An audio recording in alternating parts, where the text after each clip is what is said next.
Hello students. Now today we'll continue with miscellaneous exercise 3 question number 2. Okay. तर आज आपण miscellaneous exercise मधले question 2 मधले सुरुवातीचे काही प्रश्न सॉल्व करणार आहोत. ठीक आहे. So start with the first question.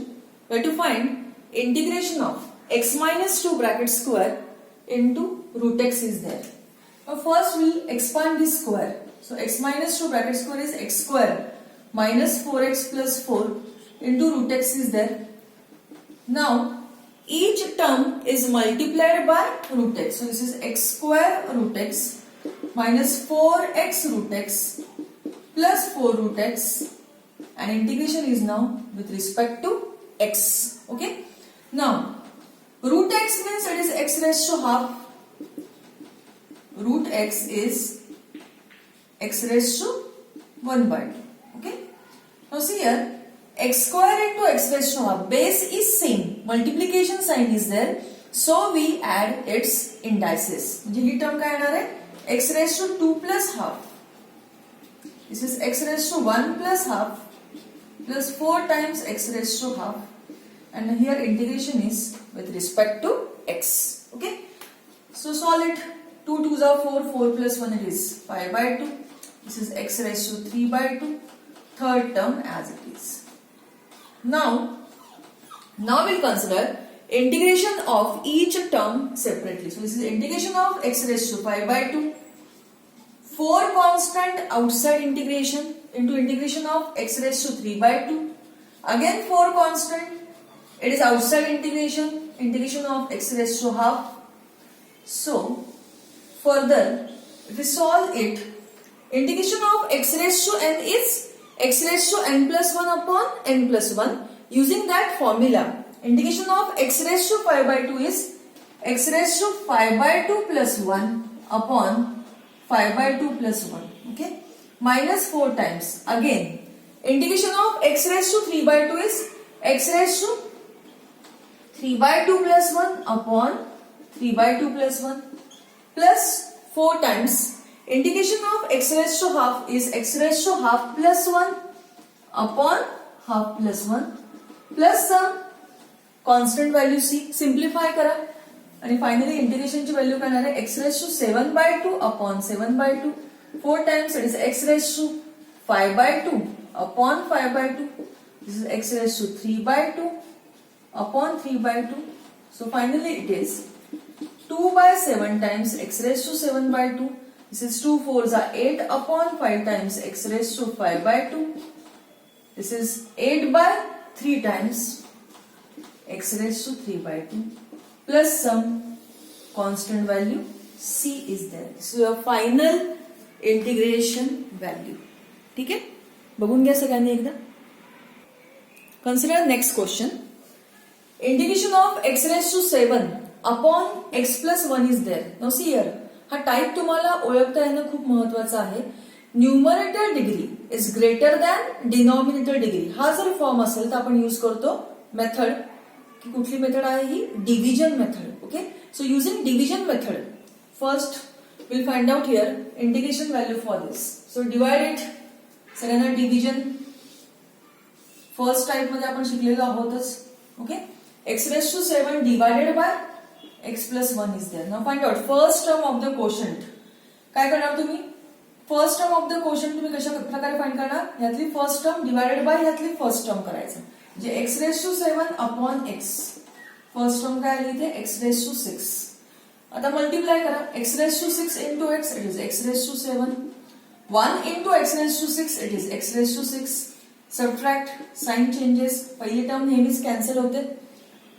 Remaining term is minus x raise to 6. आता परत एकदा ही टर्म डिवायडेड बाय x करा, minus x raise to 6 upon x. So this is minus x raised to 5 is there. So next term of the quotient is minus x raised to 5. Again you cross multiply. Minus x raised to 5 into x minus x raised to 6 minus x raised to 5 into 1 minus x raised to 5. If we subtract, sign changes, first term cancel होईल. आता हा झाला x raised to 5 बाकी राहिला. परत एकदा divide करा, x raised to 5 upon x it is x raised to 4. Cross multiply, x into x raised to 4 it is x raised to 5. 1 into x raised to 4 it is x raised to 4. subtract, sign changes. So now remainder is minus x raised to 4. आता पुढची term काय येणार आहे minus x raise to 4 upon x म्हणजे आली minus x cube, की जेणेकरून तुम्ही जेव्हा क्रॉस मल्टिप्लाय कराल तर फर्स्ट टर्म रिपीट होते, लक्षात ठेवा. आणि हा मायनस एक्स क्यूब इंटू 1 हा झाला मायनस एक्स क्यूब. परत एकदा साइन बदलते बघा. फर्स्ट टर्म कॅन्सल, नाव एक्स क्यूब बाकी राहिला. ठीक आहे. आता पुढे नेक्स्ट टर्म येणार आहे x square. X square into x x cube, 1 into x square it is x square. ठीक आहे. सबट्रॅक्ट करा परत एकदा, बघा काय होणार आहे. If you subtract, check it. बघा सबट्रॅक्शन केल्यानंतर फर्स्ट टर्म कॅन्सल होती. आता हा झाला minus x square. Minus x square upon x म्हणजे हा झाला minus x. Cross multiply, so this is minus x square. Minus x into 1 it is minus x. Again sign changes, हा होईल plus, हा होईल प्लस. टर्म कॅन्सल होतीये बघा, check it. Term होतीये कॅन्सल. ठीक आहे. ओके. आणि रिमाइंडर राहिलाय एक्स, त्यामुळे नेक्स्ट टर्म येणार आहे plus 1. So that 1 into x plus 1 इथे सॉल्व्ह करते मी. रिमाइंडर इथे एक्स आला होता आपला. ठीक आहे. कंटिन्यू करूया. रिमाइंडर आला होता आपला एक्स, बघा सगळ्यांनी चेक करा. Okay. So that cross multiply केला तर 1 इंटू एक्स प्लस 1 इथे काय येणार आहे एक्स प्लस 1. रिमाइंडर आलाय minus 1. Okay. So integration value where numerator is written in terms of which form? Quotient into divisor plus remainder. इथे लक्षात, quotient into divisor plus remainder या फॉर्म मध्ये आपण आन्सर लिहितो. ठीक आहे. तर बघा इंटिग्रेशन मध्ये हा जो न्यूमरेटर आहे, numerator is written in terms of which form? quotient into divisor plus remainder. quotient काय आलं बघा, x raised to 6 minus x raised to 5 plus x raised to 4 minus x cube plus x square minus x plus 1. ओके. Into divisor आहे x plus 1 आणि remainder आला आहे -1 plus remainder. Denominator तसाच divided by x plus 1. Now will consider here separation of LCM. LCM ला आपण separate करूया. So this is x raised to 6 minus x raised to 5 plus x raised to 4 minus x cube plus x square minus x plus 1 into x plus 1 minus 1 आणि दोन्हीकडे आपण LCM ला काय करूया separate करूया. फर्स्ट टर्म मध्ये हा x plus 1 झाला cancel. And now with the remaining terms we'll find out here integration value. आता बघा रिमेनिंग टर्म्स काय आहेत ते. आता इथे एकच फॉर्म्युला तुम्ही थ्रू आउट यूज करता या सगळ्या टर्म्स मध्ये. Integration of x raised to n is x raised to n plus 1 upon n plus 1. So finally integration value is x raised to 6 ला काय येणार आहे 6 plus 1 upon 6 plus 1 म्हणजे x raised to 7 by 7. x raised to 5 ला 5 plus 1 upon 5 plus 1. For x raised to 4 it is x raised to 4 plus 1 म्हणजे x raised to 5 upon 5. And same for the remaining terms. Okay. सगळ्या terms ला आपण consider करतो. 1 चं integration लिहिलंय with respect to x it is x आणि 1 upon x plus 1 चं integration येणार आहे log of x plus 1 divided by always coefficient of x that is 1 plus some constant value c is there. Okay. एकदा बघून घ्या सगळ्यांनी हा question व्यवस्थित आणि त्यानंतर आपण पुढचा क्वेश्चन स्टार्ट करूया. See next question. Integration of 6x plus 5 raised to 3 by 2 is there. आता ह्या क्वेश्चन साठी सिंपल फॉर्म्युला आहे ax plus b raised to n चा. ठीक आहे. Integration of ax plus b raised to n काय आहे ax plus b raised to n plus 1 upon n plus 1 divided by always coefficient of the variable जो काय असेल तो. ठीक आहे. आता इथे बघा x आहे व्हेरिएबल, त्यामुळे त्याचा कोएफिशियंट घ्यायचा आहे 6. सो डायरेक्ट तुम्ही फॉर्म यूज करू शकता. It is ax plus b raise to n+1 upon n+1 divided by always coefficient of x that is 6. Simplify करा म्हणजे हा झाला 6x plus 5 raise to 3/2 plus 1 5/2 आला into 1/6.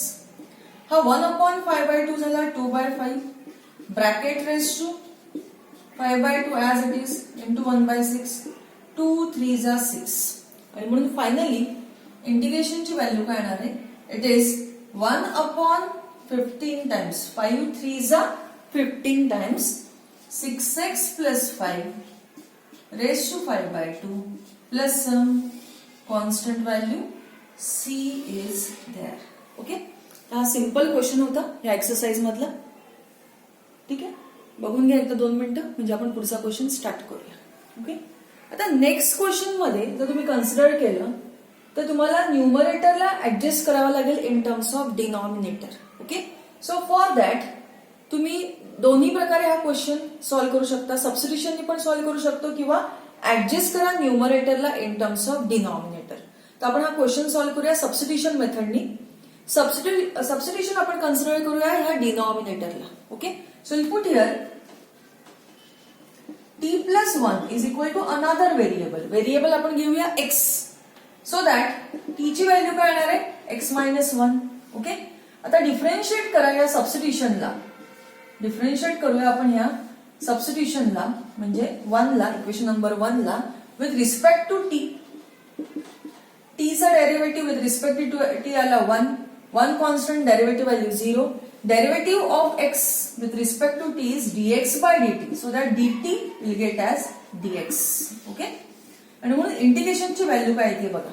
Now what is t in this case? t ची value काय आहे x-1. So this is x-1 bracket cube upon t+1 ला तुम्ही x मानलाय, so this is x square आणि dt in this case is dx. समजते सगळ्यांना? आता पुढे हा क्यूब आहे, a मायनस बी ब्रॅकेट क्यूबचा फॉर्म्युला यूज करा. a minus B bracket cube is a cube minus 3a² plus 3ab square minus b cube divided by x² is there. Okay, next step is will consider here separation of LCM. म्हणजे काय येणार इथे x³ by x² minus 3x² by x² plus 3x by x² minus 1 upon x². So in this case, remaining terms if you consider are x³ by x² is x. ठीक है, इथे x² cancel झाला, 3 is remaining. Here 1x cancel, so here 3 by x and 1 upon x². 1 upon x² is x raised to minus 2. आता प्रत्येकाचे integration आपण separately find करूया. Okay, this is integration of x. 3 outside, आतमध्ये राहिला 1. Again 3 constant outside integration, inside it is 1/x. प्रत्येकाचे integration separately consider करूया. Okay, integration of x raise to n+1 upon n+1 form. म्हणजे integration of x काय आलंय x²/2. Integration of 1 with respect to x आला x. 1 upon x integration आलंय log x आणि इथे पण n+1 upon n+1 form use केलेला आहे. आणि म्हणून फायनली तुमची इंटिग्रेशनची व्हॅल्यू बघा कुठल्या फॉर्म मध्ये येते. हा आता मायनस मायनस आपण प्लस करूया आणि हा x⁻⁻1 ला मी लिहिलं 1/x. Okay, this is your final integration value. ठीक आहे, बघून घ्या सगळ्यांनी क्वेश्चन. याच्यामध्ये तुम्हाला टाईप ओळखता येणं महत्वाचं आहे आणि प्रॉपरली कॅल्क्युलेशन पार्ट करून फायनल आन्सर तुम्ही सिम्प्लिफाईड फॉर्म मध्ये कन्वर्ट करायचं आहे. ओके, आता बघा पुढे तुमचं सबस्टिट्यूशन काय आहे t+1 is equal to x. म्हणजे फायनल आन्सर आपल्याला t मध्ये कन्सिडर करायचंय. तर आपण x ची व्हॅल्यू सबस्टिट्यूट करूया. x is what here t+1. तर फायनली तुम्ही ही व्हॅल्यू कन्सिडर करणार आहात t+1. x ची व्हॅल्यू काय सबस्टिट्यूट केली आपण t+1 bracket square upon 2 minus 3 into bracket t+1 plus 3 log x च्या जागी टाकला T plus 1 plus 1 upon T plus 1 plus some constant value C. Okay, तुम्ही हे पुढे सिम्प्लिफाय करू शकता इक्वेशन आणि फायनल आन्सर सिम्प्लिफाईड फॉर्म मध्ये लिहिलं टी मध्ये कन्वर्ट करून तरी सुद्धा चालेल. ठीक आहे, तर बघून घ्या सगळ्यांनी हा क्वेश्चन.